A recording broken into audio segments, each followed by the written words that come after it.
We're live at the Bengo International Convention Center for a public hearing on the 2025-2026 National Budget Proposal. Actually, this one is putting a focus on social and productive sector lens.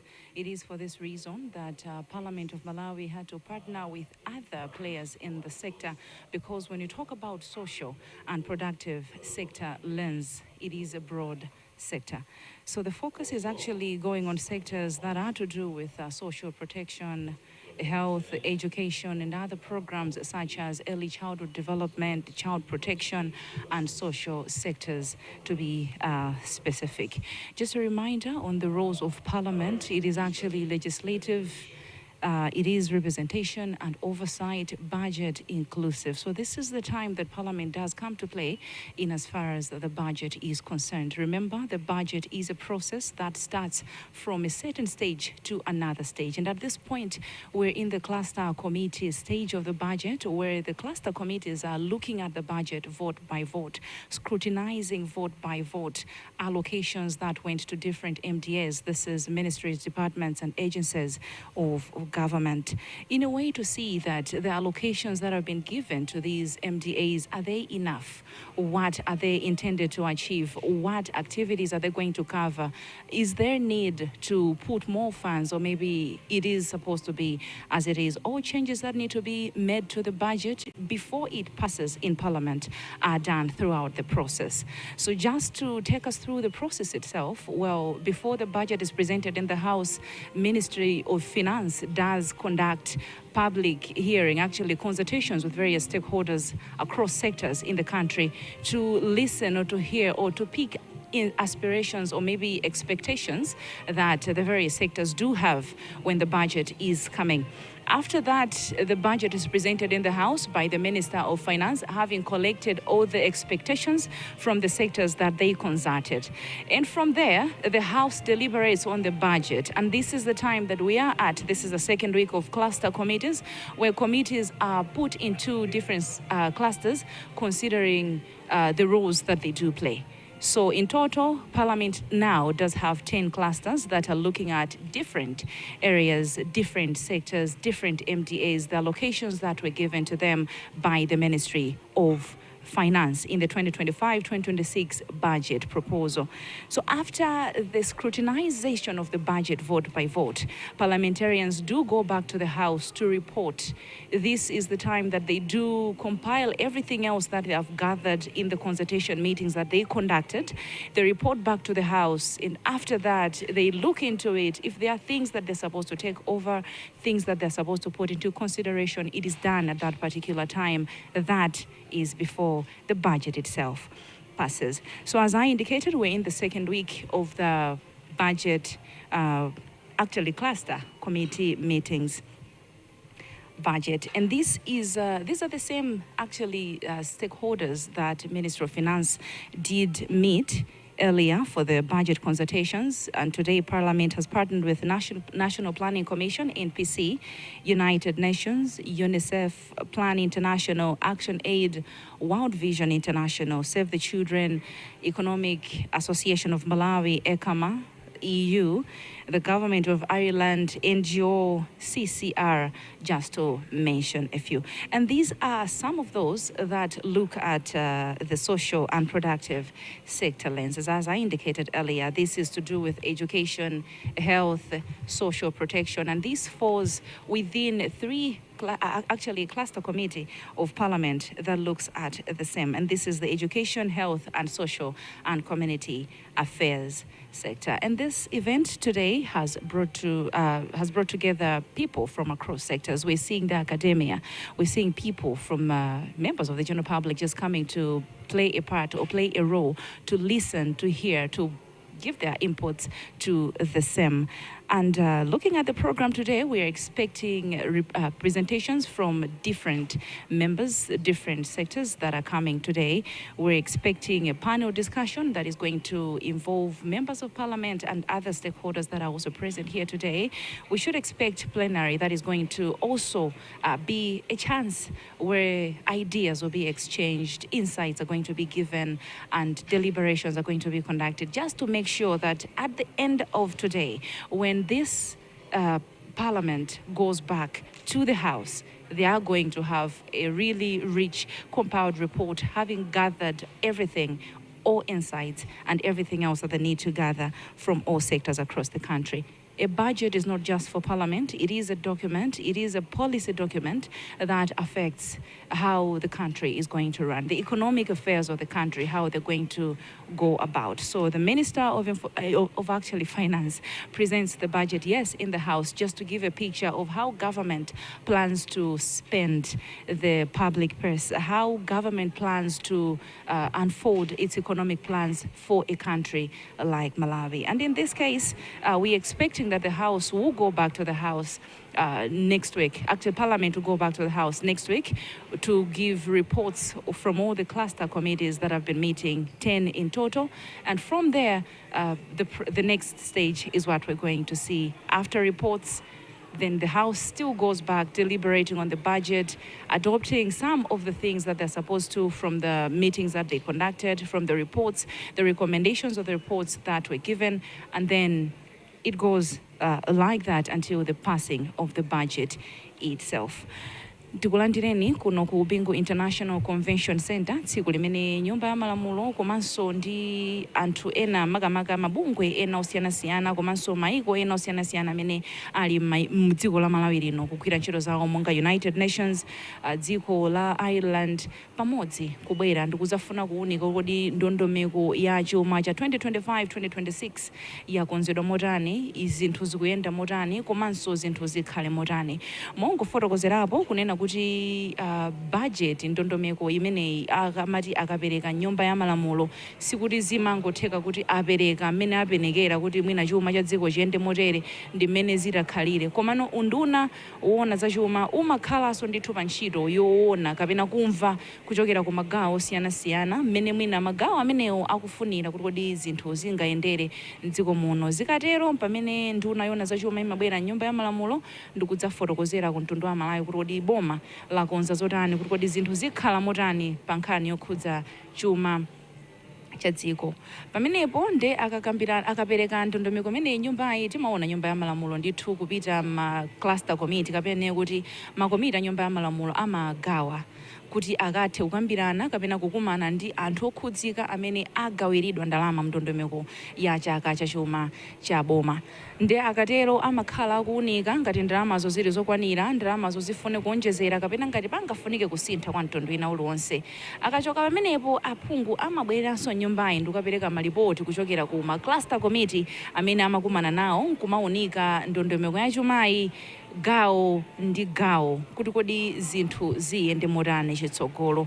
Akachoka popereka malipoti amenewo pamene timaona kuti nyumbayi yakambirana ndithu ndondomeko ija nkufika ponena kuti nyumba ya malamulo yavomereza ndondomeko ya chaka cha chuma cha boma kapena nyumba ya malamulo yadutsitsa budget. Nde imeneyi monga ndafotokozera imakhala ndondomeko. Asanapereke ndondomeko imene nyumba ya malamulo, unduna oona za chuma umakhala kukumananso ndi anthu osiyanasiyana magawo osiyanasiyana, ena maiko othandiza dziko lino pachuma, ena amene ogwira ntchito zina ndi zina zimene zimathandiza soboma kuti lithe kupitisa masomphenya ake patsogolo makamaka kumbali mwina ya maphunziro, mbali ya zaumoyo komanso mwina chisamaliro ndi chitetezo cha ana. Nde apanso tikuona kuti nyumba ya malamulo itakambirana za budget makamaka anduna atazapereka ndondomeko ya chuma nyumbayi, nyumba ya malamulo yakhala itapita ndithu ma cluster committees kumene kumakhala kuunika ndondomeko ya chuma ija amenga nafotokozera kuti ma cluster ntchito yawo ndikuunika ndithu gawo lililonse limene lagawiridwa mu ndondomeko ya chuma cha boma. Nde pano tili msabata yachiwiri imene makomiti amenewa akukumana kufuna kuunika kuti kodi boma lagawa bwanji chuma chake ku nthambi zosiyanasiyananso za boma. Akachoka apa abwerera nyumbayi ndikukafotokoza. Nde zomwe zikuchitika tsiku la lero makamaka ndizonena kuti ndondomeko ya chuma cha boma yaperekedwa nyumba ya malamulo, makomiti akhala okambirana, komano nyumba ya malamulo yaganiza kuti isanapite nyumbayi ndikukayambano kufotokozerana kapena kukambirana za budget kumva malipoti amene makomiti osiyanasiyana abweretsa aganiza kuti akumane ndi anthu osiyanasiyanawa kuti amve makamaka masomphenya amene inawo budget ija inafotokozedwa nyumba ya malamulo pakadali pano ndi chani chomwe mwina angafune kapena mwina chimene sichinayikidwe mbudget kapena chinayikidwa kapena chingakonzedwe kuti zinthu zikhale zotheka pofika nthawi imene nyumba ya malamulo idzidzanena kuti yavomereza ndondomeko ya chaka cha boma. Ndizo kambiyana za tsiku la lero zalunjika kwambiri makamaka pa nthambi kapena magulu osiyanasiyana amene amakhala kugwira ntchito zothandiza chisamaliro cha anthu mwina tingonena mwachidule. Pamenepa pali azaumoyo, pali ona za maphunziro komanso pali ona za chisamaliro cha ana, skulu za mkombaphala, early childhood development imeneyo, chitetezo cha ana imene child protection, zimenezi makamaka zimakhala zikuchitika kapena komiti ya nyumba ya malamulo imene imakhala ikuona zimenezi ndi komiti imene imaona timati komiti ya social and community affairs komanso pali komiti yoona za maphunziro, komiti so yoona za umoyo. Ndemu zochitika za tsiku la lero monga ndafotokozera kuti kuno kwabwera anthu osiyanasiyana ndithu magawo osiyanasiyana abale a dziko lino pa ntchito zosiyanasiyana uthandizo wa chuma komanso ndi zina zotero amene abwera pamalo pano. Tikuyembekeza kuti tione pa Chingerezi timati ma presentations osiyanasiyana kuchokera kwa anthu osiyanasiyana amene abwera pamalo pano kudzafuna kufotokoza kuti kodi zinthu zikhala motani. Komanso tikhala ndi gawo limene gulu lonseli likhale lili mu gawo lokambirana kuti akhala kuombana mitu kugawana nzeru ndi kumvana kuti kodi zinthu ziyende motani. Tsiku la lero tikhalenso tikuyembekezera kuti olemekezeka speaker a nyumba ya malamulo olemekezeka Mai Catherine Kotani Hara abwera pamalo pano kudzatsegulira zokambirana zimenezi. Kazembe wa dziko la EU kuno ku makamaka kazembe wa bungwe la EU kuno ku Malawi akhalenso pamalo pano komanso a United Nations nawonso tikuyembekeza kuti apezeke pamalo pano kungotchulapo ochepa mwa ena amene alinso a dziko la Malawi lomwe lina amene amathandiza boma mu zinthu zosiyanasiyana. Ine ndine Linda Masinga ndingopempha kuti tikhale pompo pakanema wa Parliament TV titsatire zonse zimene zichitikire kuno mwatsatanetsatane. Malo mwanzanga onse tikhaire modzi.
invite the UNICEF resident rep and the EU head of delegation, as well as the Director General of the National Planning.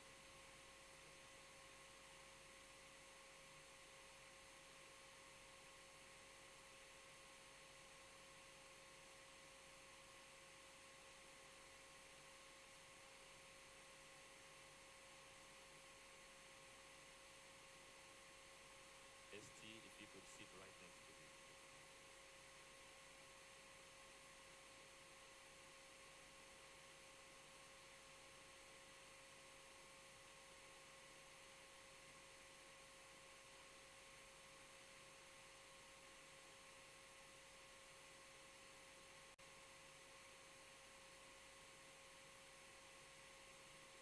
Did I see the Director General of the National Planning?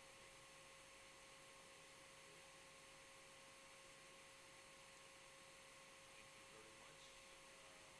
Welcome this morning here at the Parliamentary Convention Center, where this morning we are having a public hearing on the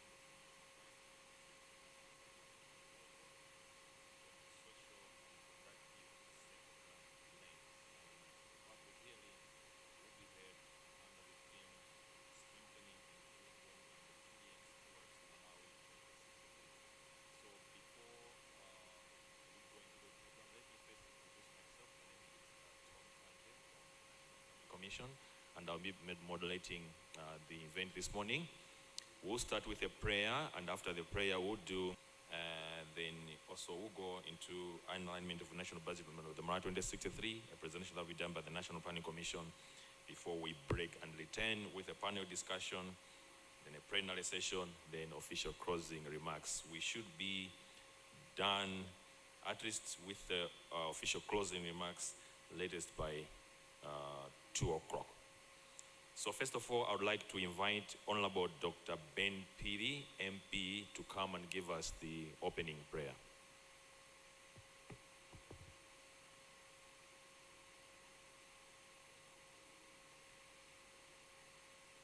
Let us pray. Heavenly Father, thank you for a beautiful morning given to us. Those people you entrusted to do good for Malawians are here. Bless them, guide us in Jesus' name. Amen.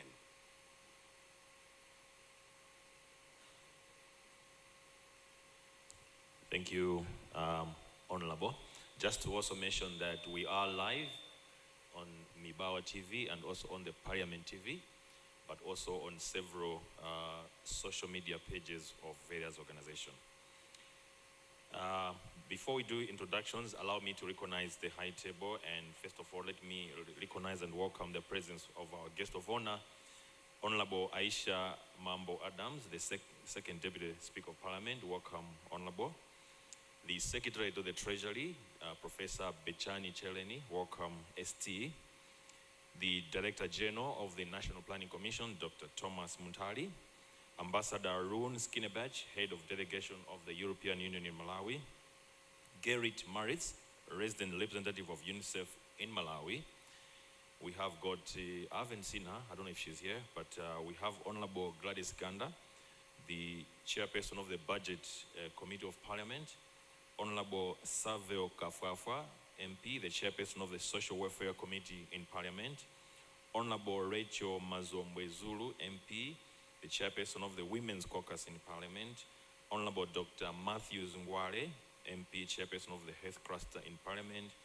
Honorable Paul Nkoma, MP, Chairperson of the Trade and Industry Cluster in Parliament. I've also seen lots of honorable members of Parliament. Welcome our members of Parliament.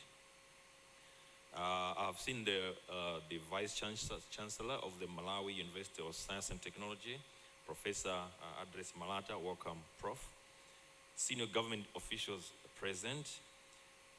The chairperson or the acting chairperson of the National Children's Commission, the ambassador of the European Union in Malawi, Arun Skinebach, to come and give the first remarks. Ambassador.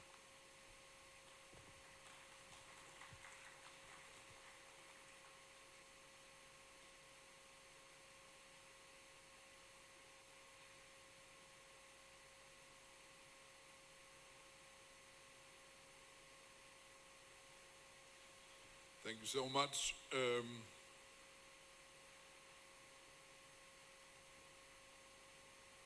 Dear Second Deputy Speaker, Honorable Aisha Adams,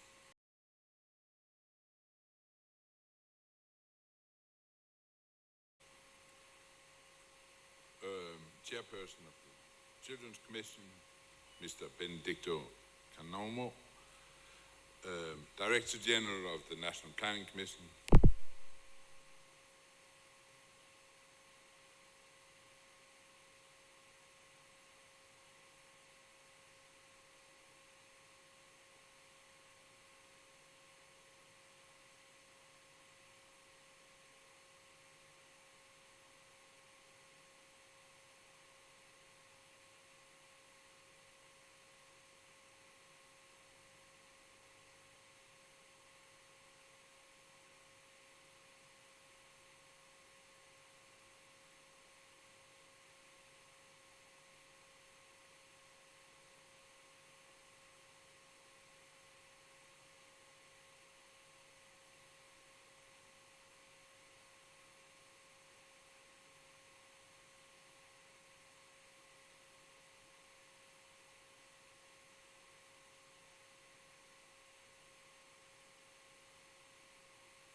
it's a key milestone and underscored the importance of continued reforms and fiscal discipline to maintain macroeconomic stability.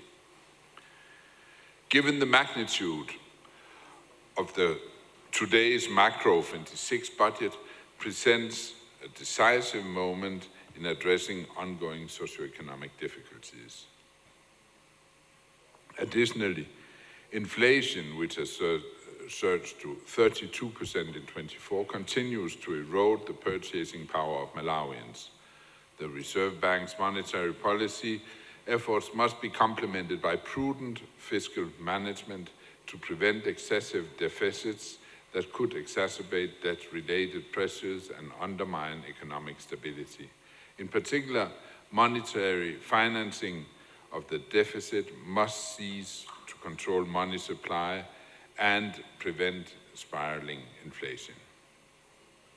Equally concerning is the ongoing foreign exchange shortage, which stifles private sector growth, fuels inflation, and weakens investor confidence. As we all know, forex liquidity constraints have led to import bottlenecks, disrupted supply chains, and widened the gap between the official and parallel market exchange rates. In addition to addressing illegal trading, authorities must take decisive action to streamline forex management and implement structural reforms to boost exports and strengthen import substitution. The implementation of the 24-25 budget has also revealed significant fiscal slippages, particularly in revenue shortfalls and persistent expenditure pressure. The proposed budget deficit for 25-26 remains high, which poses continued risk to fiscal stability, uncontrolled inflation. With 2025 elections approaching, history has shown that election year spending tends to escalate, exacerbating fiscal imbalances. Therefore, all stakeholders must exercise heightened vigilance in budget execution to ensure fiscal prudence. Timely publication and consolidated execution reports will be crucial for maintaining transparency and accountability. Furthermore, it's essential to critically assess tax exemptions and VAT removals to ensure that they do not undermine revenue collection efforts. While incentives can stimulate growth in key sectors, they must be evidence-based and not compromise fiscal sustainability. Now more than ever, Malawi must prioritize domestic resource mobilization to drive sustainable development, economic resilience, and long-term self-sufficiency. Turning now to the second priority on private sector involvement, the government of Malawi must make a firm commitment to attract investment and prioritize private sector development as a cornerstone of sustainable development, economic growth. This will ensure the country's long-term independence from donor dependency, fostering a thriving economy that generates jobs, encourages innovation, and drives economic diversification. A robust, competitive private sector is essential for sustaining growth, fostering resilience in the face of global challenges, and creating a path to self-reliance. The emphasis on agriculture, tourism, mining, and more recently on manufacturing, AGM and M, remains a promising strategy. Given the fiscal constraints, sustained economic growth depends on the private sector's willingness to invest and the efficient allocation of limited public resources. To attract investment, it's crucial to address forex shortages, eliminate trade barriers, and ensure realization of the Mpatamanga investment while ensuring its affordability. A transparent and predictable regulatory framework is equally important as it fosters investors' confidence, strengthens financial oversight, and improves governance in key industries. The effectiveness of the AGM and M strategy will also depend on specific policy measures, such as phasing out implicit fuel and energy subsidies to prevent shortages, implementing a sound management system for mining revenues that enables the speedy signing of mining development agreements, and removing foreign exchange surrender requirements. With domestic food production still falling significantly short of consumption, further advancing the reform of affordable inputs programs, and reallocating agricultural expenditures towards activities that enhance productivity and resilience is crucial. Finally, given the ongoing socioeconomic crisis, it appears essential to continue investing in building resilience and safeguarding the livelihoods of the vulnerable segments of the population.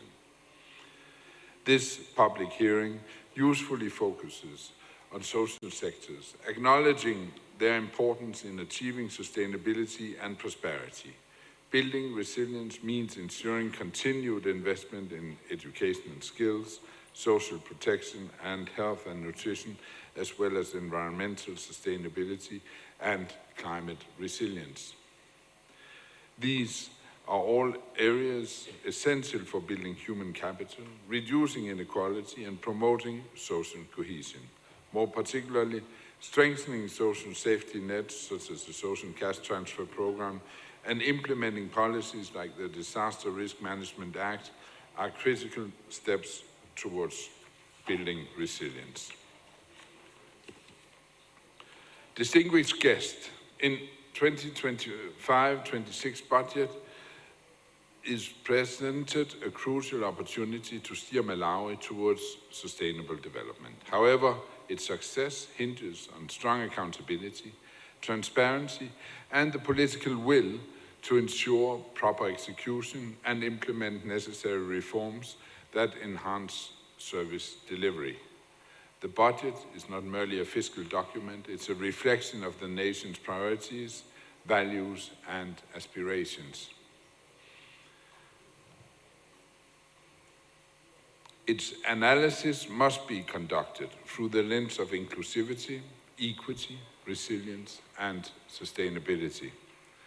The EU remains committed to supporting and translate into tangible improvements in economic stability, the investment climate, and social welfare. In the face of global uncertainty and climate-related shocks, the downside risks to economic stability are substantial, particularly regarding the assumptions underlying this budget. Failure to address macroeconomic imbalances, delay critical reforms, or deviate from fiscal consolidation efforts will heighten the economic instability, deter external financing, and hinder the realization of Malawi 2063.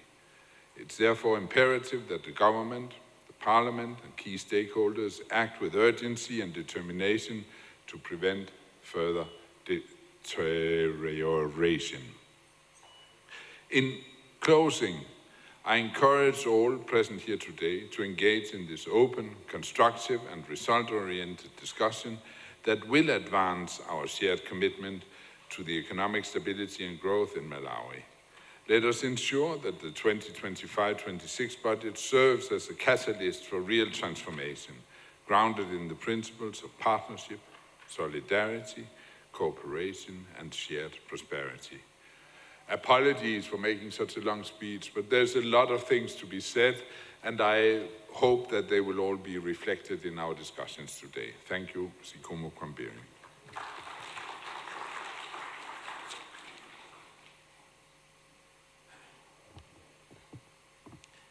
The budget is a reflection of national priorities, and the budget we are discussing now, the proposed budget for the 2025-2026 financial year, presents a critical opportunity to address challenges facing the country. Indeed, as Ambassador mentioned, there's a lot to be said, but let's give him a big round of applause for setting the tone this morning.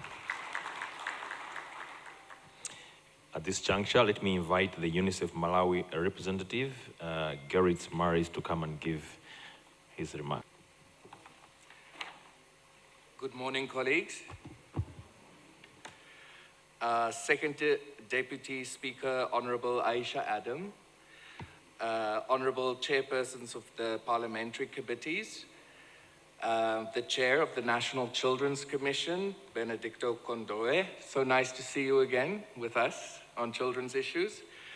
Honorable Members of Parliament, Secretary to Treasury, Associate Professor Betshani Cherini, Principal Secretaries here present this morning, the Director General, National Planning Commission, Dr. Thomas Muntali, Directors, Deputy Directors, and colleagues from the ministries, departments, and agencies, His Excellency, Ambassador of the European Union to Malawi, Mr. Runa Skinnebach, President of the Economics Association of Malawi, Mrs. Berta Bangara Chikatsa, the commissioners of the National Children Commission also here present today, colleagues from development partners, civil society, academia, and media.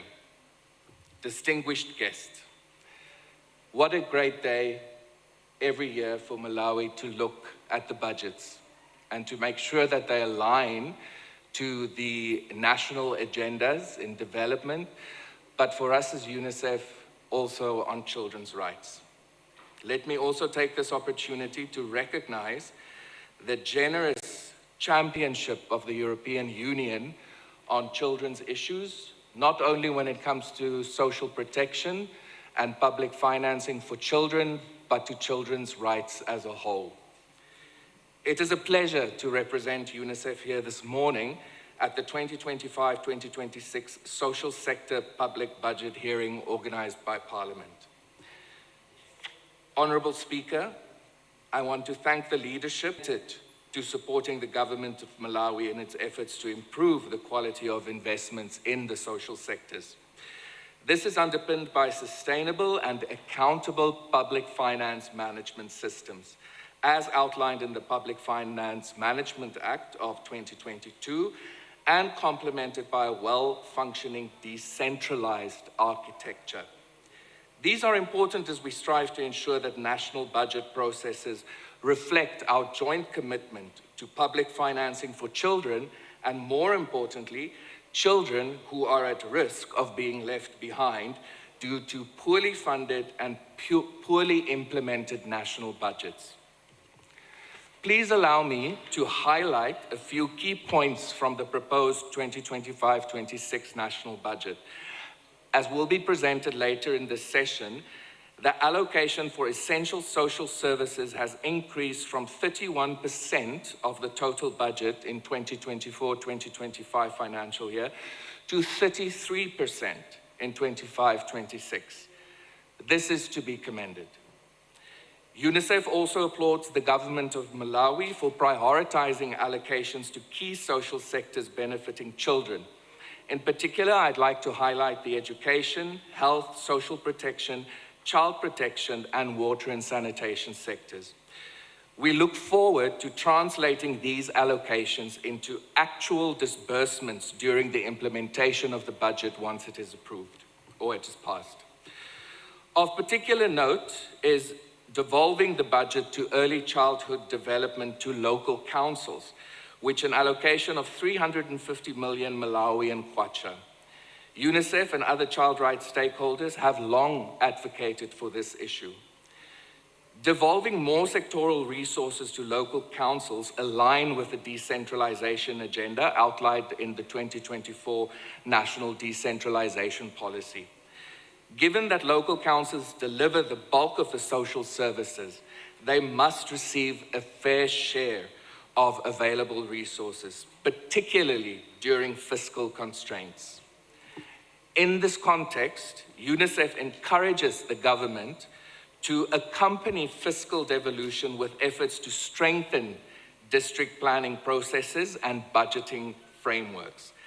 This includes objective and transparent resource allocation systems to ensure resources flow to the most vulnerable in our communities.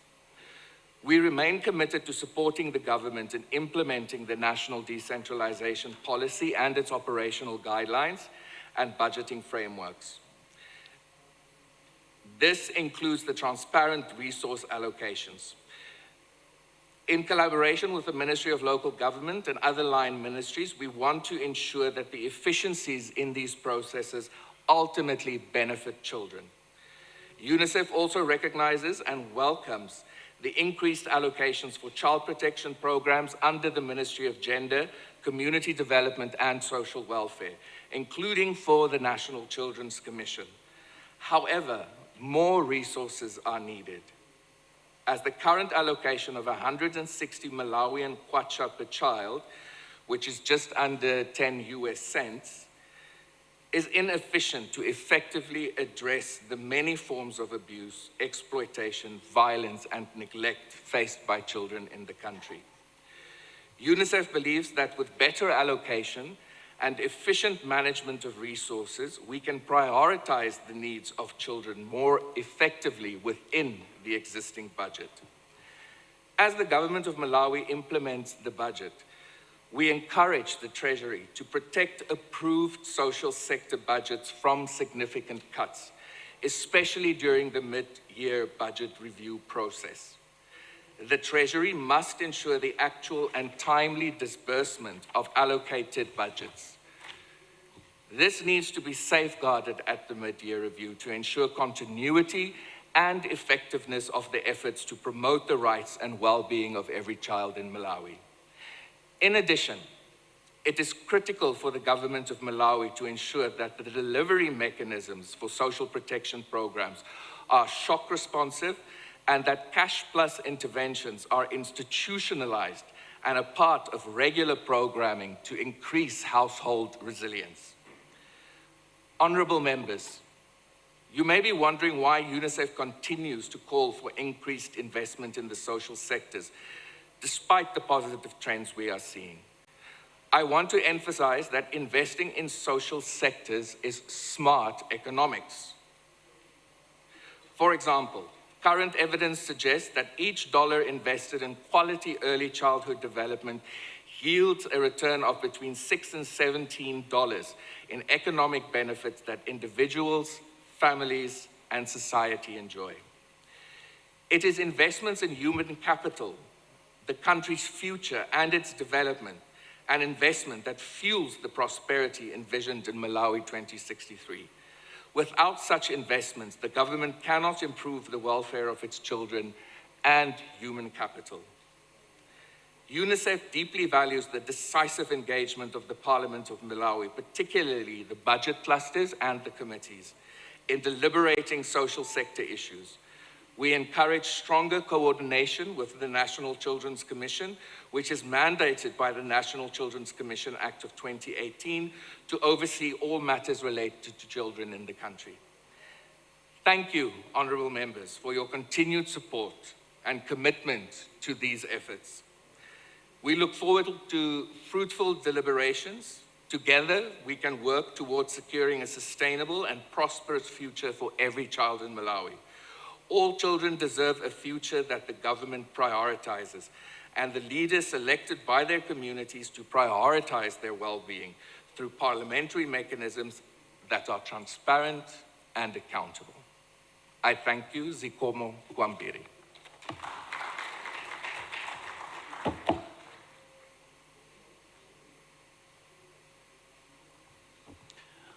All children deserve a better future as prioritized by the government and the country. Children do indeed get negatively affected by a poorly crafted and poorly implemented budget. And from the UNICEF's point of view, we can't prioritize children's needs in Malawi with the available resources. I can see the STs listening to this critically. So let's give a big round of applause to the UNICEF resident representative. I did mention in the opening introductory remarks that this platform also provides an opportunity to reflect on the alignment of the budget to the Malawi 2063, the national vision, which also has a focus area on children under the human capital development enabler of the vision. So at this juncture, I will invite the Director General of the National Planning Commission to come and give his remarks and give us pointers as to how we are doing in as far as aligning the Malawi 2063, the budget to the Malawi 2063. DG, I would also request you to, at the end, to invite our guest of honor to come and address us. Thank you.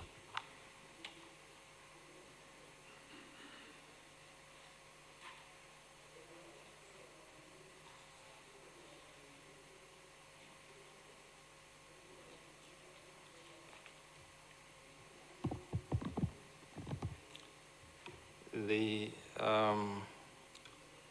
guest of honor allow me to write on all the protocols in the interest of time. So I recognize you, Madam Deputy Speaker, Honorable Aisha Adams, and all the distinguished colleagues that are here, both on the high table and beyond.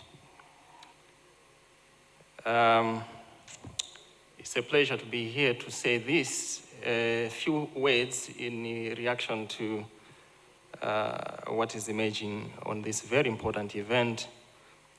At first, my name was given as the outgoing Director General, and I started already getting worried that soon they will be putting the former Director General. But those are the realities of life. So perhaps some of you should also be asking yourselves, what happens after I'm called former? I want to start by putting context to these issues. I want us to understand that this country persistently, historically, not just this regime, but a number of regimes past, have faced the three interlinked challenges of fiscal deficits that have been sustained, forex shortages, as well as debt, huge debt levels. These challenges have persisted over time. I also want to put context that the various partners that we see in this room and beyond, including the UN family members, have got their mandates. Meaning, you don't expect UNICEF to be talking more about issues about agriculture. They all only talk about agriculture in the context of how that affects children. If there's going to be a disaster today, UNESCO, the concern if there was a flood is how is our museum, are our artifacts safe? Primarily, that's their mandate. And whatever happens for these partners, they would want to prioritize expenditures in their mandate areas. It's a fact. It even goes to civil society institutions, international and local. They've got their work cut out in terms of where they want to focus their attention. Now, the budget, the national budget, is a signal by government on where should the budget expenditure priorities be in each year. Regardless of your mandates, government has got to give you their priority guidance. For a long time, we've supported the social sectors a lot. There was a time in 2004 when, our debts were forgiven. 2006, we had that HIPIC resources pushed to us, lots of it. You can do as you wish. But you know what? They highlighted that you can only use this money for pro-poor expenditures. Pro-poor meaning health, education, water and sanitation. Beautiful, very, very beautiful. Some of us would not have been here if it was not for education. Actually, I would have been home, maybe in Rumpi. And almost all of us. We are here this morning because we are healthy. But the reality of life, again, is that health, water and sanitation, education needs to be sustained. If you don't have resources to sustain those investments, they will crumble. That is why, time and again, you find our development partners building us health facilities with no equipment. At the end of the day, we are also asking for them to bring equipment for us. And when that equipment breaks down, we'll stay years because we don't have resources, we don't have buffer resources to repair those equipment. We have classroom blocks that don't have the required furniture. We're also asking donors to give us furniture. And when those furnitures break down, we pack them because we've got nowhere to get the monies to sustain that.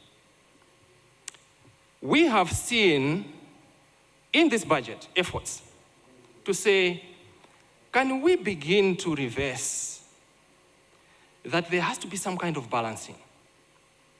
Can we put more resources to the productive sectors? Nominally, those monies are not a lot, but it's because our fiscal space is tight. There's very little that government can do given the fiscal space that it has at the moment.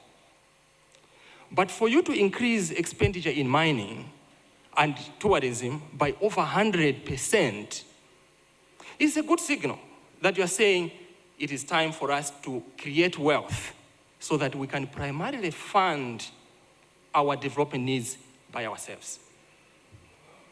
We should not continue to be borrowing and begging. It's not sustainable, it's humiliating. So, when you are talking about social protection, it's important because if a disaster strike or if there's a household that is so poor, they need support, yes. I mean, you cannot be looking at other things if there's a disaster because the lives are at stake. Their livelihoods at stake. But what we should be asking ourselves is how are we going to sustain those social protection programs? Are we continuously going to be looking up to donors, development partners, and borrowing? Because I told you of the three elements. Our fiscal space is narrow. If, for instance, the Secretary of the Treasury decides that we're going to go by the international benchmarkings of allocating resources by what internationally we've agreed, let's say, for example, in education, Benedicto will tell you at least there has to be a minimum of around 15-20%. The colleagues in health will tell you it also has to be between 15 to 20%. Water and sanitation will tell you it has to be between 15 and 20%. Now, those are just three sectors. Already you're talking about half of the money gone. Now, we're talking of half when over 80% of that budget is already spent on statutory obligations. Salaries, wages, interest payments, meaning you already don't have space even for that 50. What do? You start to borrow. Because you don't have a choice. People have to survive. Now, if in your house, look at government as a household. If you are perpetually borrowing, and you're not making efforts to do even a business, I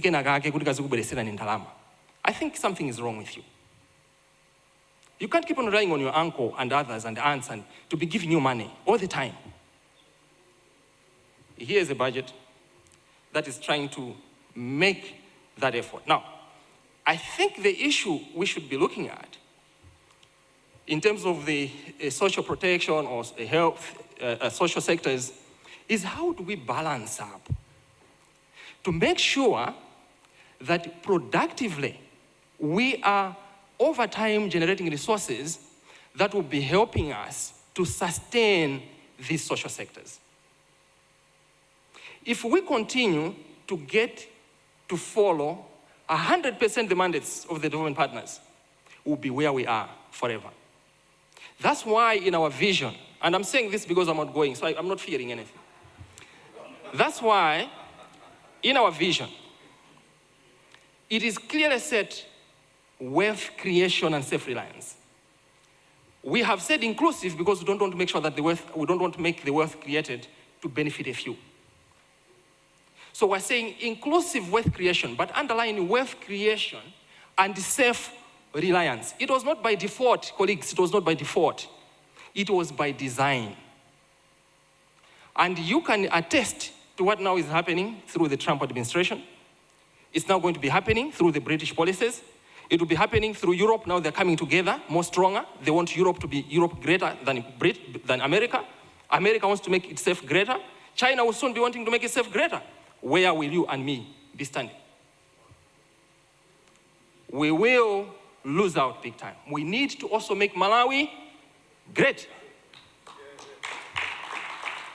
And so, colleagues, if there is anything that maybe you should take home from here, is that social protection sectors are very important. No mistake about it. As I said, if it was not for education, I wouldn't be even having the guts to stand here. If it was for health, if it was all these things are important, but they don't sustain themselves. They don't generate their own money. For you to sustain them, you've got to have somewhere to get the money from. If you're looking at what happened for us, for instance, when we had been hit by a cyclone and then Kapichila was off, that was a third of our power was off for over a year. Why? We didn't have buffer resources. We had to wait for donors, World Bank and others to borrow us money. If we had our own money, because we had supported our ATMM and the economic infrastructure, we couldn't have been where we are. But we've neglected our economic infrastructure for a long time. Our ICT systems, our road systems, transport in general systems, including our power system, have been neglected for a long time. Why? Because we followed what the development partners have said, put money here, put money there, put money there, and then we're dancing. How high? Something like that. We need social sectors and the social protection, but let's balance up. Very important. I guess with that, having unraveled a few feathers, and I'm sure that the EU, Arun there would want me not to sit there anymore. But I think it's an important conversation that we should be having as a nation. And I'm saying this, I'm excited because members of parliament who stand for people, wherever you come from, are here. You represent people. This country is in your hands. The decisions you make, the budget that you pass will have to be followed now. My last point, colleagues on the high table, is that now that we have this budget, can we make sure that we follow through with that framework? Let's track its implementation. And let's enforce, because oftentimes we've seen in the minister's department and agencies that, we don't play ball. The budget director and team they will give you money, but when you are reconciling, you're not even reconciling, but you need more money. And sometimes the money where they're going, they're supposed to fund something, but they are doing something else. And I think this is a role that Parliament needs to help us a lot more. Monitoring that the budgets are being followed according to the framework. Otherwise, we have a beautiful framework. What will be happening on the ground will be different, then it will be useless. So I think that last message should be taken very serious for members of Parliament and including the Ministry of Finance itself. By the way, because we have neglected the productive sectors, it's not that the Secretary to the Treasury doesn't fund cost centers, ministries, departments, and agencies. But the Accountant General doesn't have the money to send to the MDAs. That's why MDAs are staying 3-4 months without money, because MRA is not able to collect. Agriculture is not producing enough, mining is not producing enough, tourism is not producing, manufacturing is not. Where do they get the money? The money has gone to social sectors. So we have to remember this balancing act is not just mere talk. We don't do justice in this conversation. We want to please each other, because sometimes when you are a civil society institution, you are being funded by EU, you want to talk a language so that the EU is happy, UNICEF should be happy. But at the end of the day, let's have a candid conversation as a nation. Thanks for your attention.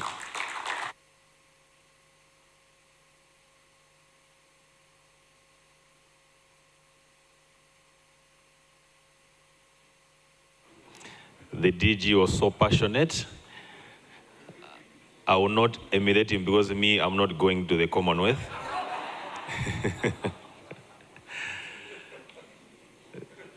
Thank you so much, DG. I think he has emphasized his point that yes, indeed, we need to fund our education, we need to fund our health, we need to fund our child protection programs.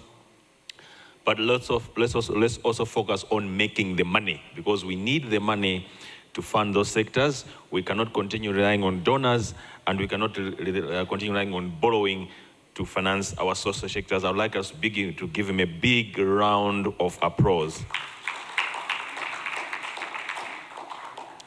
I will now invite our guest of honor, the Honorable First Deputy Speaker of Parliament, Madam Aisha Adams, to come and officially open the cluster meeting or the public hearing this morning.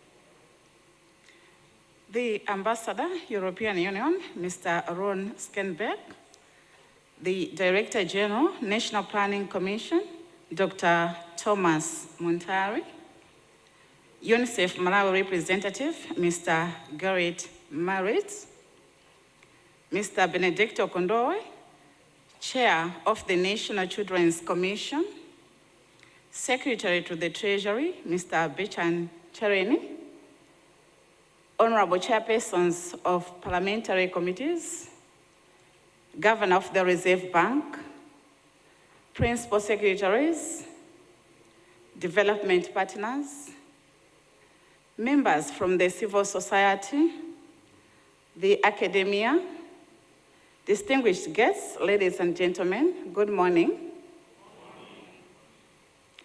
It is my distinct honor to welcome you all to this public hearing on the 2025-26 national budget, with a particular focus on the social sector allocations. This occasion holds a special significance as it marks yet another milestone in our continued efforts to make the budget process more inclusive and transparent. I vividly recall when we held the very first public hearing on the national budget on 25th September 2020. That event set a precedent reaffirming the importance of civic engagement in shaping our national priorities. Since then, Parliament and its partners have remained committed to strengthening public participation in budgetary process, ensuring that voices from all sectors of society are heard. The decision to convene this public hearing again this year underscores our unwavering belief that an open consultative approach to budgeting leads to more effective and impactful resource allocation.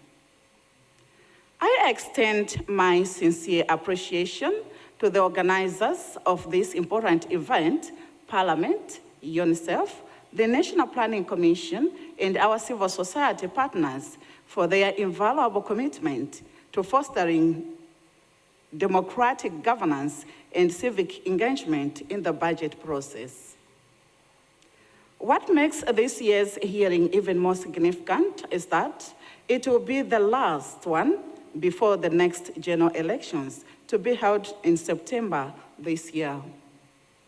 It is therefore a moment of great honor for me to once again stand before the citizens of Malawi to open this hearing, an initiative that came to life during the current cohort of Parliament. May we put our hands together for the honorable members. The fact that we are holding this engagement underscores the commitment of Parliament and its partners to ensuring transparency, accountability, and public participation in the national budget process.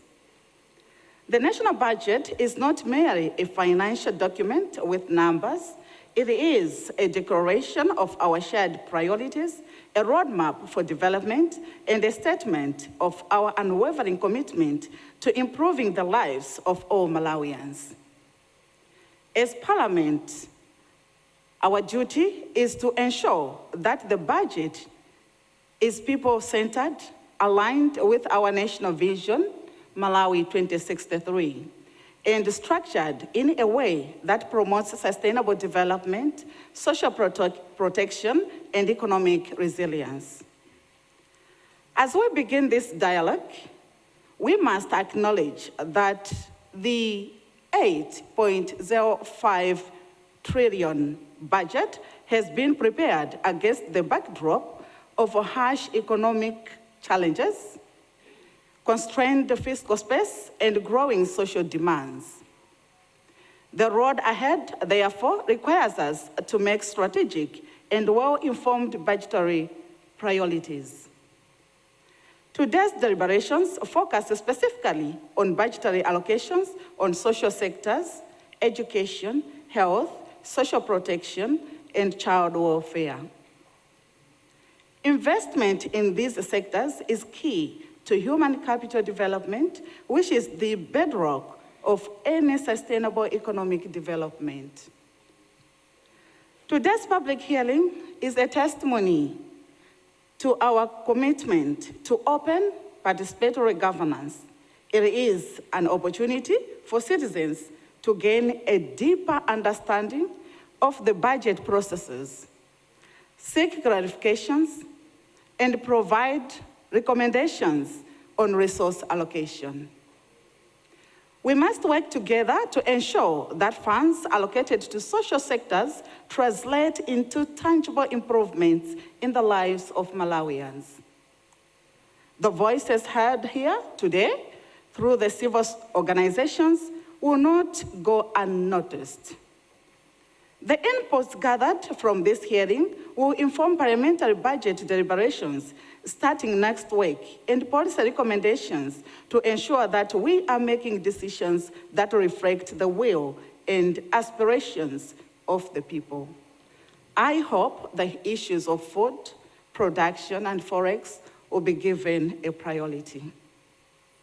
As we engage in discussions today, I urge all stakeholders to be bold, constructive, and solution-oriented. Our collective goal must be to maximize the impact of every kwacha spent, eliminate inefficiencies, and ensure equitable distribution of resources to all regions of this country. In closing, as Winston Churchill wisely noted, and I quote, "We make a living by what we get, but we make a life by what we give," end of quote. This statement resonates with the essence of budgetary allocations, ensuring that our national resources serve the people equitably and effectively. Let me reaffirm Parliament's unwavering commitment to fiscal transparency, social equity, and good governance. Let us continue to champion a budget that serves the need of the people, protects the vulnerable, and upholds our vision for a prosperous Malawi. With these remarks, I hereby declare this public hearing on the 2025-26 National Budgetary officially open. Thank you very much, and I wish you fruitful deliberations.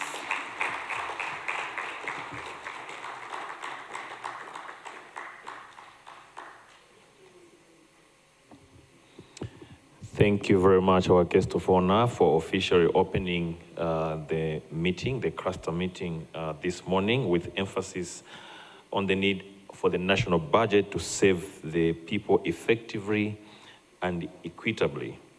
And that a good budget must serve the needs of the people. And she has also mentioned that this is the last cluster meeting in their cohort. And I'm sure the members of Parliament will take time to reflect on how effective they have been in the past 4 years, 5 years, 6 years. So let's give a big round of applause to our guest of honor. This marks the end of our official openings part. But before we go for tea break, we'll have a few presentations. And at this juncture, without much ado, I would like to invite Sangwani Piri, the Chief Budget Analyst, to come and give a presentation on the macro fiscal context outlook of the budget.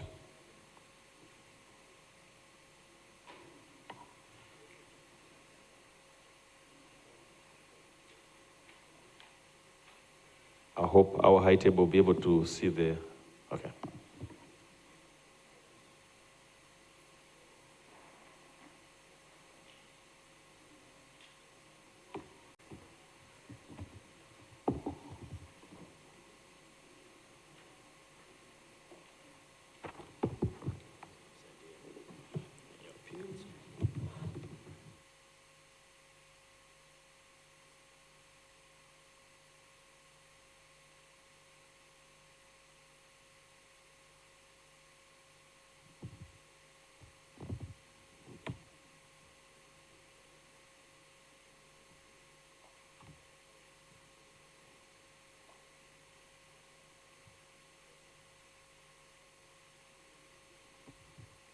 Right Honorable Second Deputy Speaker, in the interest of time, allow me to observe all protocols and dive right into the macro fiscal context and overall budget outlook of the 2025-2026 financial year.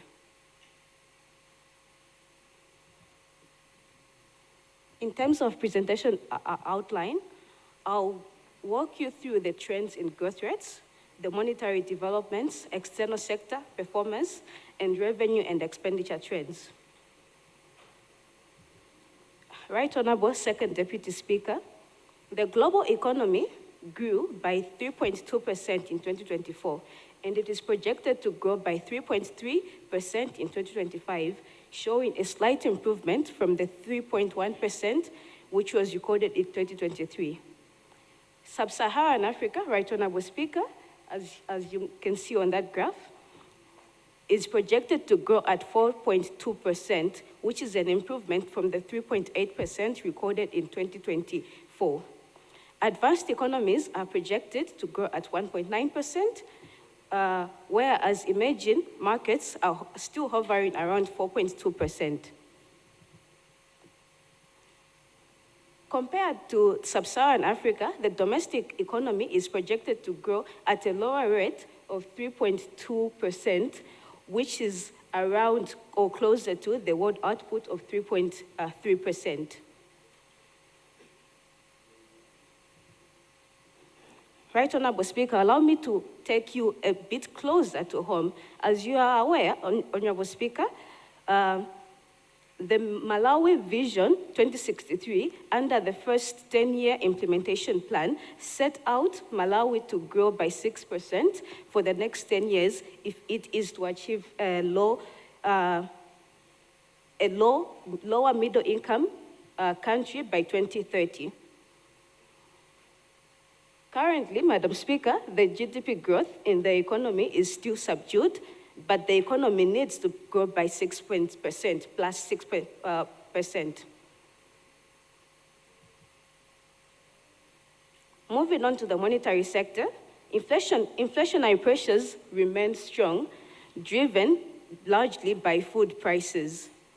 As you may recall, in November 2024, the Monetary Policy Committee increased the liquidity reserve requirement ratio from 8.75% to 10% as a way to slow down money supply and curb inflation in the economy. But the inflationary pressures are still quite strong, as you can see in that figure, Madam Speaker. Right Honorable Second Deputy Speaker, as of January 2025, food inflation stood at 36%, whereas non-food inflation stood at 16.9%. Moving on to the external sector, in a bid to also to realign the exchange rate, stabilize the local currency, and make forex readily available, the kwacha was devalued. You may recall it was devalued first in 2022 by 25%, and later in 2023 by 44%. This saw a narrowed spread between the Bureau and official exchange rate, as can be seen by the Bureau versus official exchange rate graph over there, where after the 44 devaluation, the spread sort of narrowed. However,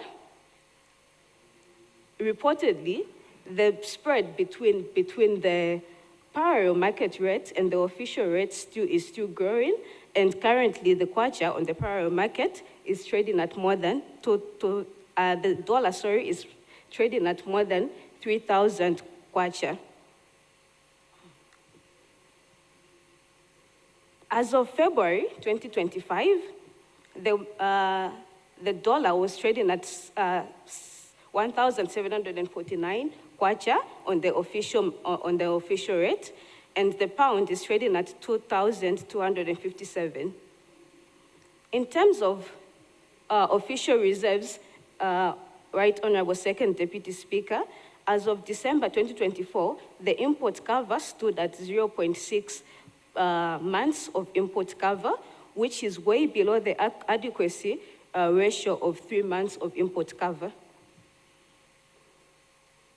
Moving on to expenditure and revenue trends, expenditure growth continues to outpace revenue growth.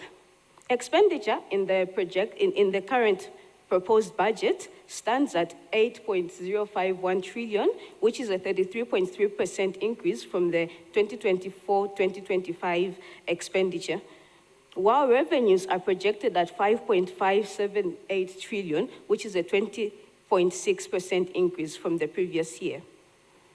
This, Madam Second Deputy Speaker, has resulted to a widening fiscal deficit, which currently is being financed by domestic borrowing amounting to 2.327 trillion and foreign borrowing amounting to 145.78 billion. Right Honorable Second Deputy Speaker, the fiscal deficits, the current debt stock as of September 2024 is at 16.19 trillion. And this deficit, not the stock, but the actual deficit is 9.5% of GDP, which is also way above the SADC recommended threshold of 3% of GDP ratio. Right Honorable Second Deputy Speaker, with these few slides, allow me to submit the macro-fiscal context of the 2025-2026 national budget. Thank you.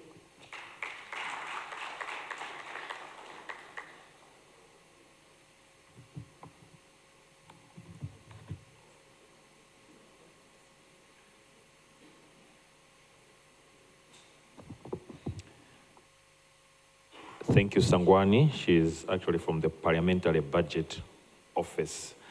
Thank you for that enlightening presentation. We'll move to our next two presentations. The first one will come from Chisomo Alice Tonga, Social Policy Specialist at UNICEF Malawi. She will do a presentation on the social sector budget analysis, the first part, before Katie Sambani will come and do the second part. So, Chisomo.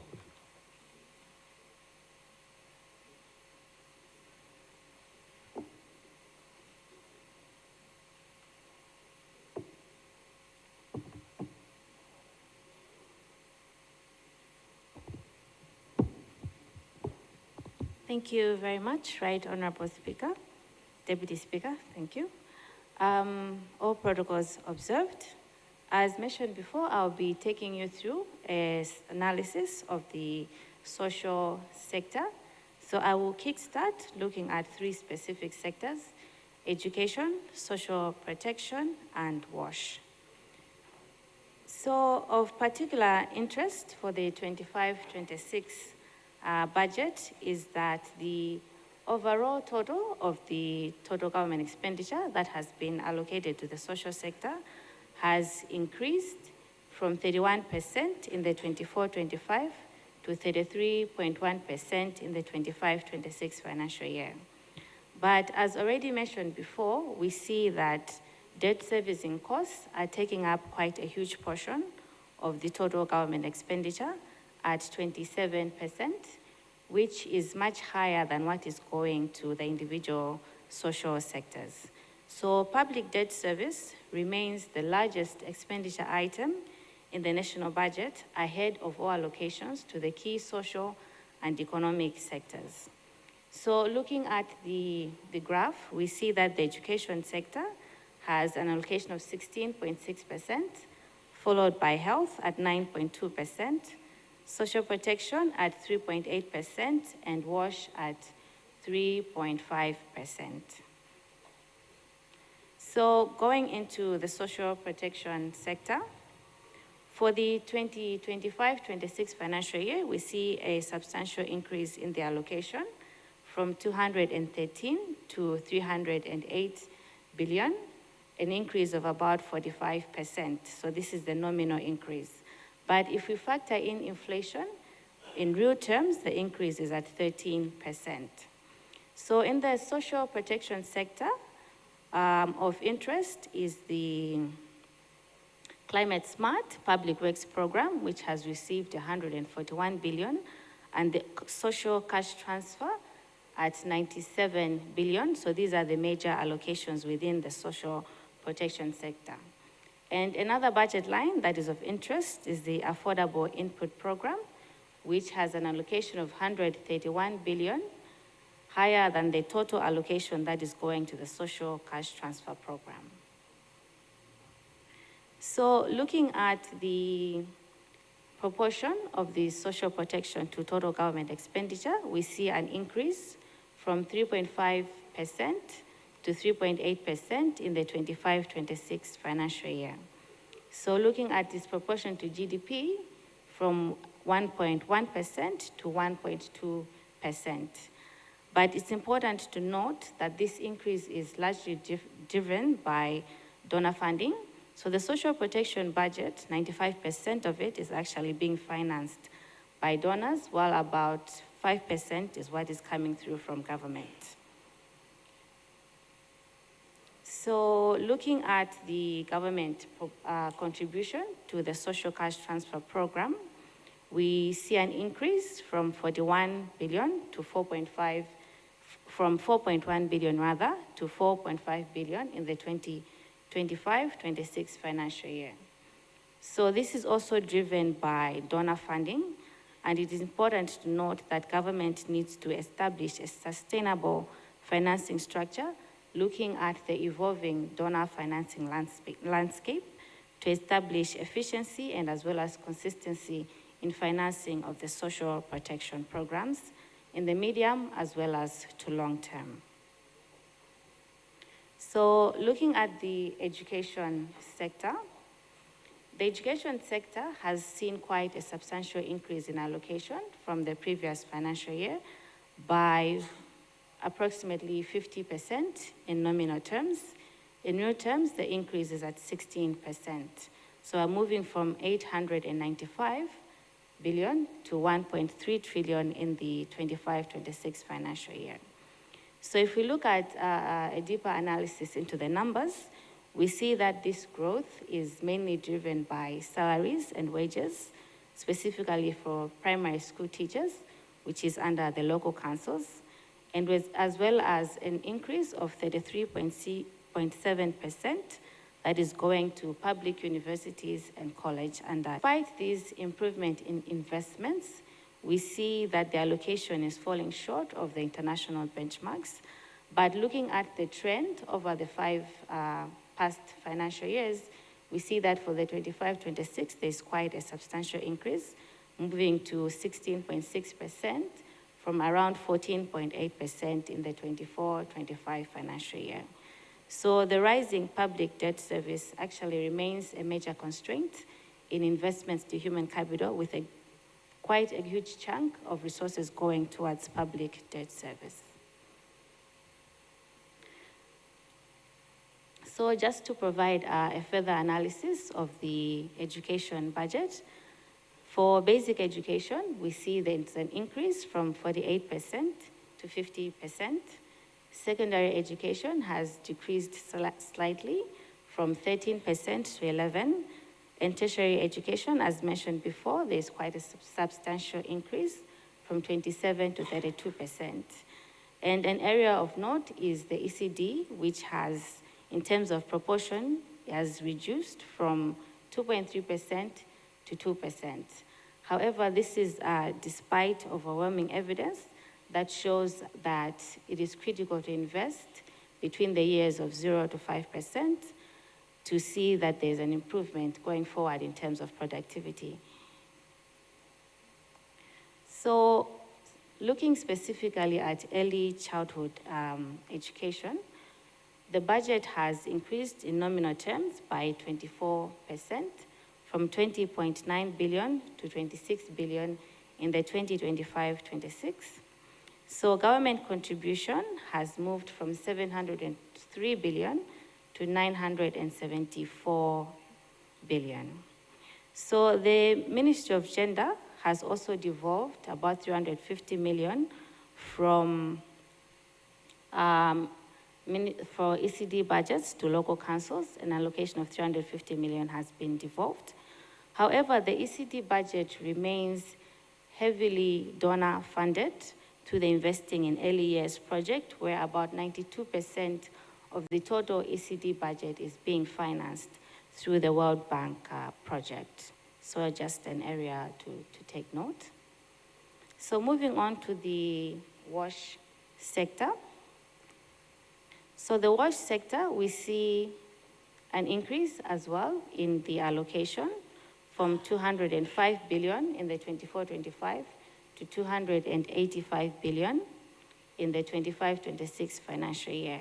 However, if you look at the chart, you can see the volatility in terms of the allocation towards the WASH sector. This is mainly attributed to the fact that the sector is also mainly donor funded, so that contributes to the volatility. So lastly, looking at the allocation to the construction of water structures, this has remained as allocated in the previous financial year at 2.3 billion. So if we look at it in real terms, this reflects a slight reduction in terms of the allocation. So at this moment, I will invite my colleague to take us through the health sector. Thank you.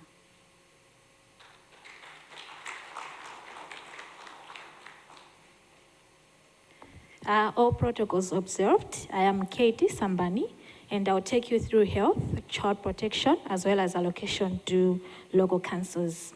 So just like social protection as well as WASH, the allocation to the health sector has also increased from 550 billion in 2024-25 to 743 billion in 2025-26. And this also represents an increase of about 35% in nominal terms, as well as 5% in real terms. So one of the contributing factors is the adjustment in salary and wages, accounting for human resources for health, both at the national level as well as the district council. So when we consider a population of around 21 million and an exchange rate of 1,751 Malawi kwacha per dollar, we see that the current investment in health sector translates to around 20 US dollars per person per year. And we also see that at least in the 5 years, this is also an increase from an average, which was around $16 per person per year. So just like the DG for National Planning Commission highlighted, with the fast evolving donor funding, we encourage the government to also sustain these investments in the health sector, and this should be matched again with better execution and protection of the health sector budget from any cuts, including the mid-year review. So as a share of the total government budget, we also see that the health sector budget hasn't changed relatively, accounting for 9.2% of the total government expenditure. And when we compare to the regional benchmarks, we also see that this is far below, for instance, the Abuja target, which recommend African states to allocate at least 15% of the total government budget to health sector. And again, as a share of the GDP, we also see that the health budget account for 2.9% of the GDP, again, which is also far below the recommended SADC target or threshold of around 5% threshold to healthcare expenditure. Now going to child protection, 2 million in 2024-25 to 1.7 billion in 2025-26. Just to highlight that this allocation is largely driven by the increase in budgetal allocation by almost 50% to all child protection budgets, child protection programs rather, within the Ministry of Gender. And just to highlight that the Ministry of Gender contributes to about 95% of the child protection budget. Of special mention is the increase in the allocation to the National Children's Commission, which has increased by over 121% from 200 million in 2024-25 to 500 million in 2025-26. So while we celebrate this increase, and when we factor in a child population of around 9 million, we see that the current investment translates to around 160 kwacha per child per year, which is around 10 cents. Which is also quite low and needs corrective investment in child protection, especially in the medium and long term. Now, diving deep into the fiscal devolution of the child protection budget, we also see that the child protection budget is largely centralized, with almost 96% of the child protection budget being managed at the central level, and only 4% being managed by the local councils. So looking at the graph at the far right, we see that the child protection budget that is being managed at the central level has increased by about 103%, yet the child protection budget being managed at the local councils has only increased by 7%, from 69 million in 2024-25 to around 74 million in 2025-26. So just to highlight, this 74 million is for all the 28 district councils. And when we divide that by 28 district councils, it translates to an allocation of about 2.6 million per council per year. So when we consider the rampant child protection issues that are coming from the communities, issues of child marriage, violence, we see that the investment is still quite low, which calls for coordinated efforts to ensure that fiscal devolution in child protection is meaningful.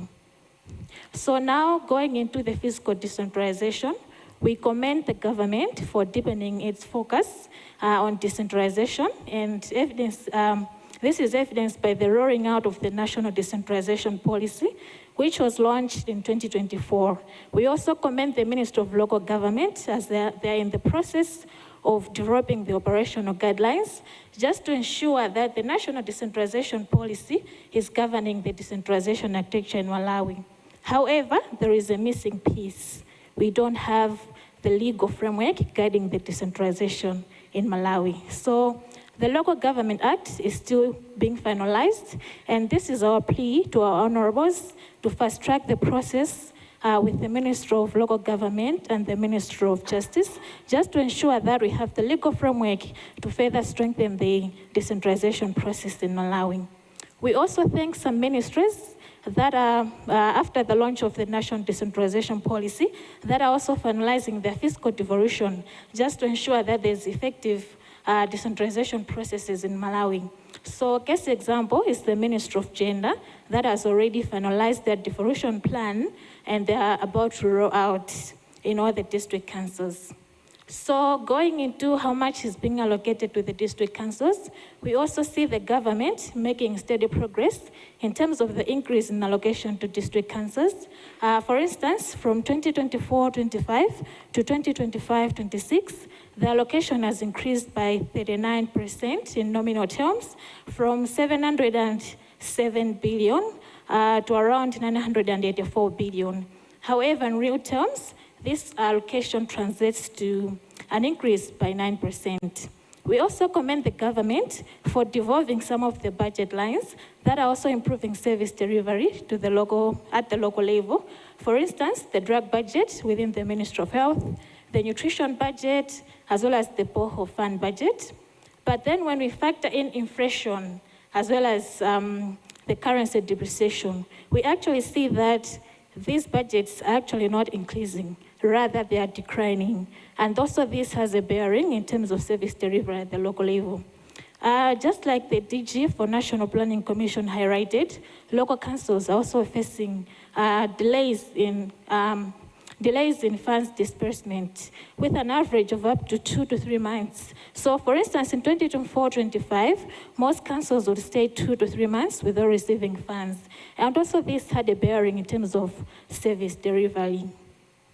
So having these, an outlook of the fiscal space, especially with social protection, I now present to you our key recommendation and key asks, honorable members. So in terms of social protection, our first recommendation is about protecting the real value of cash transfers.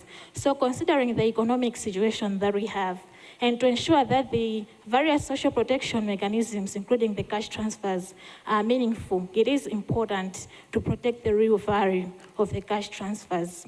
Also, just to mention that as we're implementing the cash transfers, it is very important to mainstream the shock responsive mechanism, as well as ensure that the cash plus interventions are part of the regular programming of the cash transfers. Why?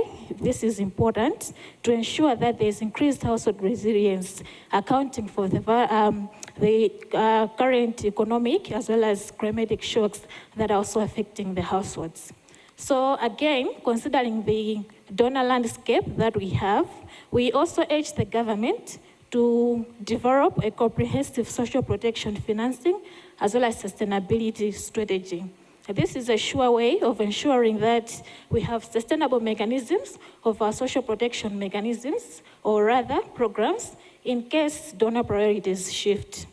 So in terms of education, we also recommend for stronger support or investments in early years. Allow me to quote a Chichewa word that is normally said out there. We usually say Mela Mpoyamba. So early years matter a lot.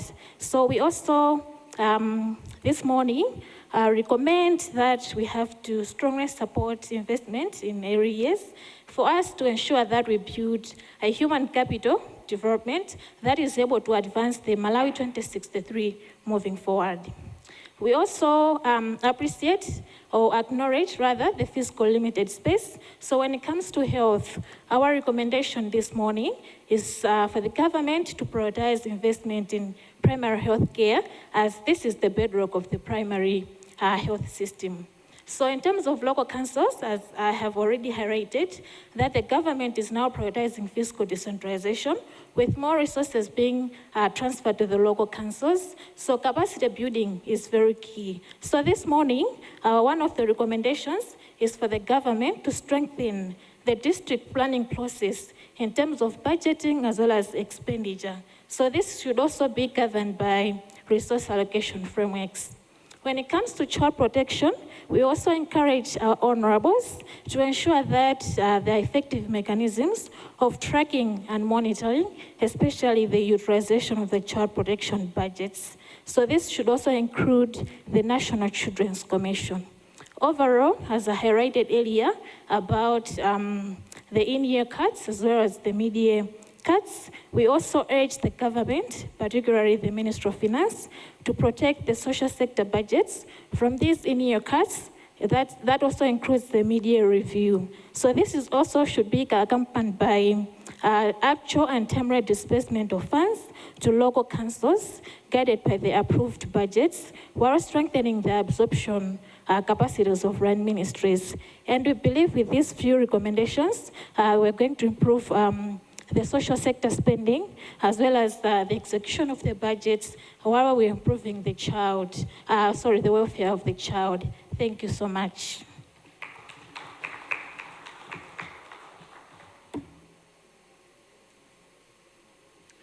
Thank you, Katie. Just like you saw me, I've been so efficient. I'm now inviting my colleague, Austin Chingwengwe, to come and do a presentation on the alignment of the national budget of the Malawi 2063. Austin, in the interest of time, I know you're given 20 minutes. Can you do it in 10 minutes? I know you very well. You can even do it in 5 minutes, but I'll give you 10 minutes. Thank you, Austin.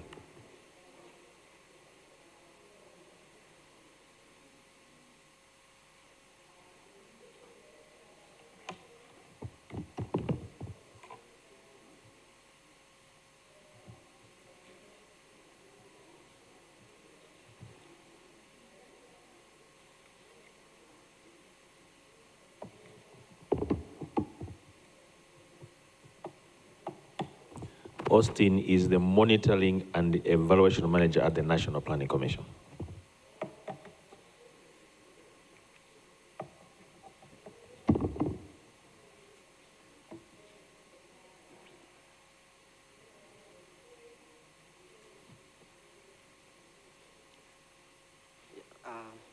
Thank you, the MC, and all protocols observed, Madam Second Deputy Speaker, and all dignitaries in the high table. I will try to peruse on how the budget is aligned to our vision and the MIP1.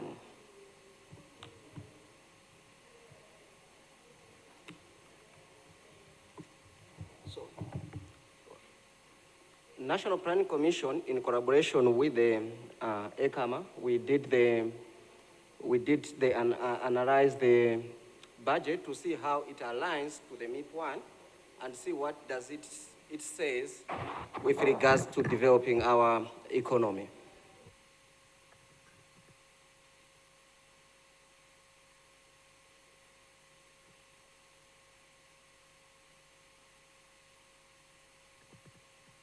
So quickly, the outline. I will take you through the vision, the Malawi 2063. It's important that we contextualize what the budget says to the vision. A moment of reflection. A budget is telling you our money where to go. Austin, if you can get the mic closer to you, we can't hear you. Oh, thank you. Budget is about telling you where the money should go, instead of wondering where it has gone. So we are, in the national budget, we are trying to drive where the money should, and primarily the money should go where your mouth is, where your priority are. The rationale. Why should we matter about the budget? For us, it is really crucial to see that the budget aligns to the MIP1, because it's only through that, the alignment, where we can achieve the national aspirations. Also, by analyzing the budget, we are able to try to identify salient issues such that we can work collaboratively to ensure that we improve the efficiencies and effectivenesses of our budgets. I hope I'm speaking to the already converted, but this is now our Bible when it comes to development of this country. where we want the Malawi to be in 2063. For ourselves, our children, and their children. But of particular importance for most of us here is where Malawi will be in 2030. Malawians, we are trying to ensure that by 2030, we should graduate to lower middle income economy. I think we should be tired of being called one of the poorest country. Umphawi umanyozetse. So I think we are trying to graduate such that we can start walking our shoulders high. Another milestone is trying to achieve most of the SDGs by 2030. So, when we are undertaking our budget analysis, we had 3 key objectives which we wanted to look. First one is to see how much is the national budget aligned to the Malawi 2063, especially the first 10-year implementation plan, MIP1. Second is to see how the national budget is operationalizing some of the key elements, especially the wealth creation. Now we are talking about ATMM as the key for creating wealth for our country. And also inclusivity. How has the budget operationalized the youth, the gender, and the children? But my colleagues have mostly tackled the second part, the inclusivity, so I will not talk about it. But we also see how is the budget responding to the trade imbalance. We are really crying about the trade imbalance, the scarcity of forex, which has resulted in slowing of the private sector development, the fuel issues, which is a real pain to us. Key elements which I would like to highlight, the findings, are the assumptions which the budget is anchored on. The first one is the projection that the economy should grow by 3.4%. This is a big ask. And we are really happy to see that now after 3 years of averaging somewhere around 1.75, we are really looking forward to grow our economy by 3.4. If we can achieve that as a country, I think you will start having hope and say better things are yet to come. This assumption is built on a number of anchors. The first one is bounce in the agriculture production due to good rains. But again, looking at, we are hoping that the ATMM, mining, manufacturing, tourism, also infrastructures, energy, and roads construction will lead to a better performance. Yes, 34 is plausible. We have achieved so much higher than this. But this is just an assumption. If you can see, the past 3 years, we have made the same assumptions. Higher growth, achieved lower. This time, we are here now talking, what can we do different to ensure we achieve that? That's the message we want to talk. First, it's ensure that the allocations which have been made to these sectors are protected. We can only achieve growth if we protect those investments. And if the investments there, they are really bring in results, we are implementing. We are funding it, and once funded, we are able to implement. It's when we can achieve 3.4. Without which, it will remain an assumption. Nevertheless, it's higher than the 3-year average, but lower than what we want to graduate. So let's start protecting this 3.4 that we achieve, that we can use it as a platform for further growth. There's assumption of inflation to be 22.3, lower than what we are currently facing, but still high. There's a risk which I want to highlight. This is election year. And for us to achieve it, we need fiscal consolidation, adhering to the measures which have been spelled out in the budget statement, without which, again, it remains assumptions. Another big assumption is on the domestic revenues, where now we want to improve our domestic revenues to about 17.1% of GDP. Currently, we are somewhere around 14.1. This is where we need to support the revenue collection bodies, especially the MRA. Tax compliances become key, improving efficiencies and tax administration to ensure that we achieve that. If we don't achieve that, the deficits is going to widen. The widening of deficit will result in borrowing, mainly domestic. I'll just show you what the budget is now becoming due to deficits and domestic borrowing. It's scary.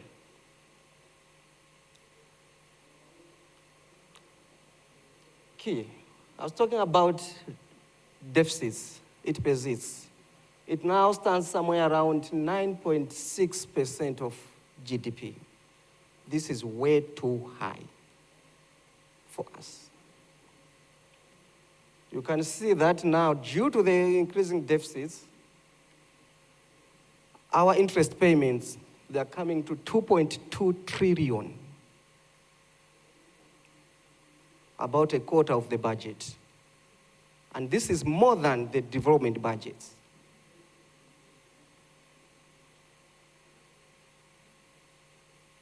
To think of it is that you are paying akatapira ndalama zochuluka kuposa zimene umalipira mafiza ana.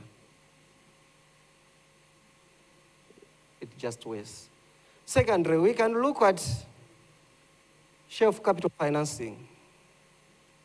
Year on year, the share of development budget has gone down by 5 percentage points. Last year, the allocation was 30% of national budget. It's a cause for worry.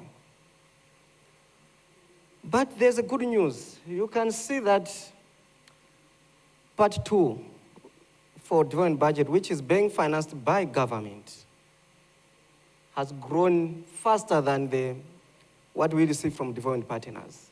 It has grown by 48% in nominal terms. When we account for inflation, it has grown by 14%, which is a good news that now, as a government, we are looking on how can we invest more. Worrying, but expected, development budget by our development partners has only grown by 4% in nominal terms. If we account for real terms, it has declined by 20%, the time we are living in.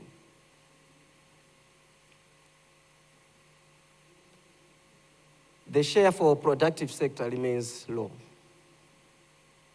If we talk about the ATMM, only agriculture has 26%, while the other TMM collectively is at 3%. But good news is the shares have increased over years.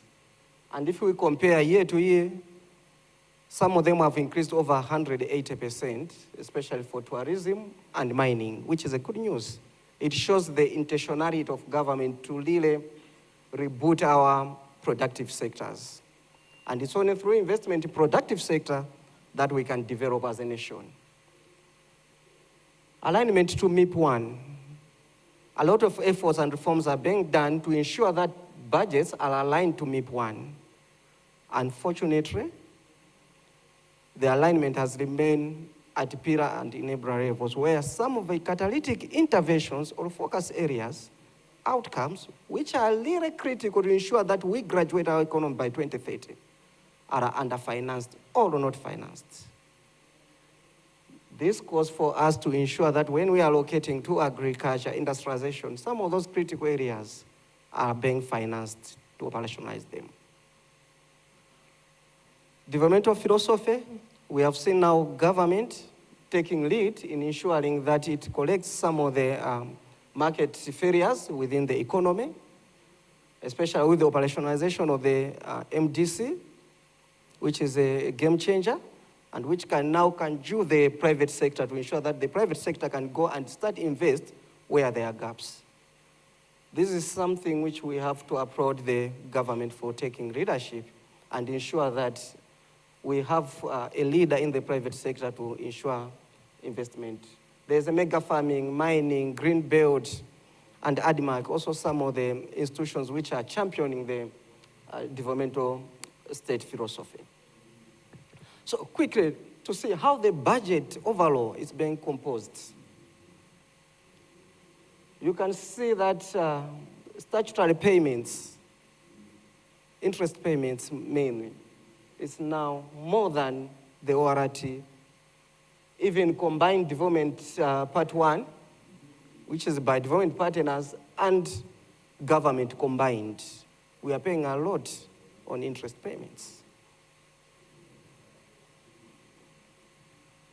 If you see, here we are just showing how the budgets have been allocated. The 2025 budget is allocated in comparison to what MIP1 is proposing. The key issue is when we look at industrialization, it's far much less than what MIP1 wants. Urbanization, where tourism is, and private sector. The gap which is here, but has to be financed, and this is where we need to create a policy environment, a good one for private sector to fill the gap.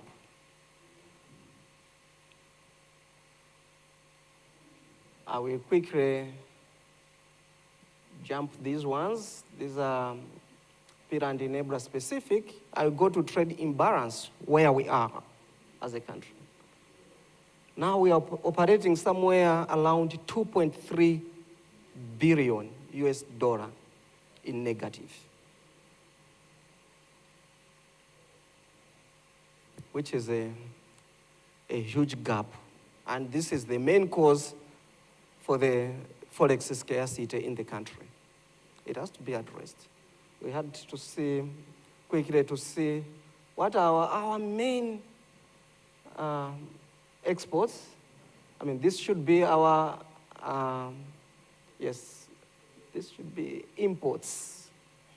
Our main imports, where we are looking at petroleum consuming around 18%, fertilizer 9%, pharmaceuticals 9%.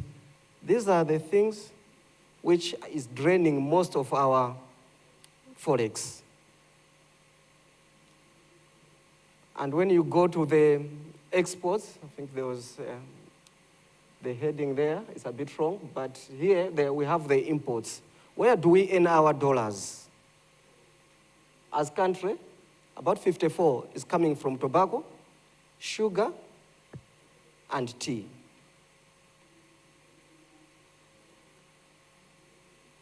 Even there's a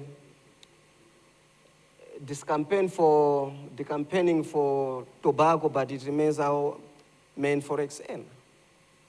Others, we have our traditional crops where legumes, especially groundnuts and soya bean, are earning a lot for us. But if you can see here, all these are primary producers.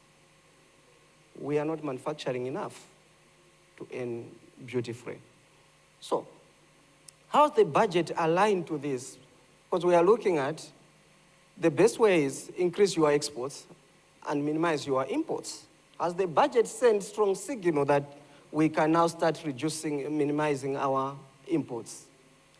Firstly, we are looking at fuel consumption, which is the one single commodity, which consumes a lot of our dollars. There's a good measure which government is taking, especially incentivizing us to start now importing fuel efficient vehicles and electric vehicles. Now they are rated at 0. That means now we can start buying them a little bit cheaper than the gasolines we drive in. We hope our honorable members will take the leadership. If we see you driving electric vehicles, I think most of us will join. But this is what government is taking. And also expanding the renewable energies to ensure that our industries, they are now not reliant on fossil fuels, but they are relying on renewable energies, such that we can reduce our import bill on fuel. But other key elements still remain which we need to invest as we move forward to ensure that we reduce reliance on fuel. This might be long term, but we as lawmakers and as government, we need to start taking heed to ensure we take those measures. Secondly, it's strengthening our local industries. Government has done a lot in this budget to ensure that we strengthen that. Especially if you look at the salient issues which are coming, operationalization of MDC, as well as the mining company. It's key to ensure that we start building our local industries. Increase in the allocation to mining, tourism, and manufacturing. Though as a share remains low, but just the increase itself sends a signal. That's where the intention remains. We're also looking at policy direction and fiscal incentives, which the government has put in place. What remains is now to sensitize the private players and public on these incentives that we can start now moving into those sectors. And even the governor and the ST are engaging the financial players to ensure that now they direct credit towards productive sectors, which is a good step forward in this budget. What is being done to signal exports? The budget has missed on leveraging on our big forex earners, the tobaccos, the sugars, which we have left it to private sector, and without proper incentives in this budget, it's a big miss. We already have the competitive advantage, the technical know-how. Our people know how to produce these crops. If we can give them same attention we have given to maize, to this one, maybe the issue of forex, we can start seeing some gains. But good news is there's a diversification towards mining and manufacturing and tourism. But these remain medium to long term, but the direction is welcome. Budget statement also made some bold measures, which if followed through, we can tighten and safeguard the little forex we have as a country. If we can start now sealing the leaks in that to safeguard forex, I think it would be some few steps forward. But there, what it means is, how can we, as government, policymakers, and all stakeholders, follow through that these measures are followed through, without which the remaining measures next year will come here to complain. So, what's the main ask we are asking? Firstly, to ensure efficient implementation of development budget. As we have seen, the development budget has declined in share to 25 from 30. But the little which has been allocated, if it's implemented effectively and efficiently, we can reap some dividends. So it's where we are calling upon authorities and even our lawmakers to assist in ensuring that we safeguard what has been allocated to the sectors and ensure it's being funded and ensure that once it's funded, implementation is happening. We have seen now and again during midterm, funds reallocated from development budget to other areas. This time, let's try to ring-fence it and safeguard it. Secondly, leveraging on the private sector. Private sector remains the biggest player in the ATMM. Government has provided some incentives, but what matters is now to make them known and put measures to ensure that private sector now is jumping and utilizing those incentives, is taking the cue from the signals being sent by government. On the broad, last one is on the broad statements being made. We need now to be clear, itemized. What are the clear targets within this year which we want to achieve? And what are strict measures which are being taken to operationalize the board statement which have been announced to move forward with the development budget and incentivizing the private sector? Lessons for future budgets. These are not for this budget, but when we are moving forward to future budgets, subsequent years, we have to ensure the strict alignment, especially at the lower levels of the MIP1, to ensure that we increase our odds in achieving the lower middle income economy by 2030. If we don't do that, our chances of achieving that will be becoming lesser and less as we go. Again, that can only be done if we have stronger collaboration moving forward to ensure we do that. But also balancing the allocation of development budget. Here we're only talking about development budget. As we have seen the ATMM, if we remove the A, it becomes less. Can we ensure that the subsequent new projects which are coming, we balance? That is not only being tilted towards the social sectors, not only to governance sectors, but also to productive sectors. As the previous speakers have said it, without investment and us reaping from what we invested, we will not have resources for investing in other sectors. They're important, but if we don't make money, we will not have resources to invest. And again, we have to start looking at strategies to minimize imports and expand exports, to be clear on what we are doing and ensure that investment is going through that. At this juncture, I would say thank you.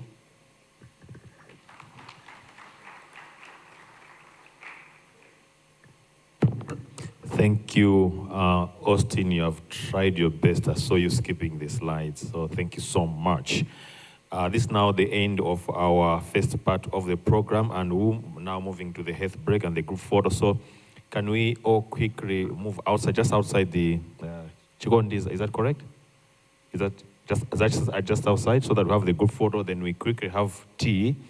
For tea, I would advise that when we grab the cup of tea, we come back to our seats. We can have it while we have listen to the panel discussion, so that we do not waste much time. So could we please, all of us, that side? Or I'm told it's on the steps at the main entrance. So could we move there so that our high table can join us in seconds?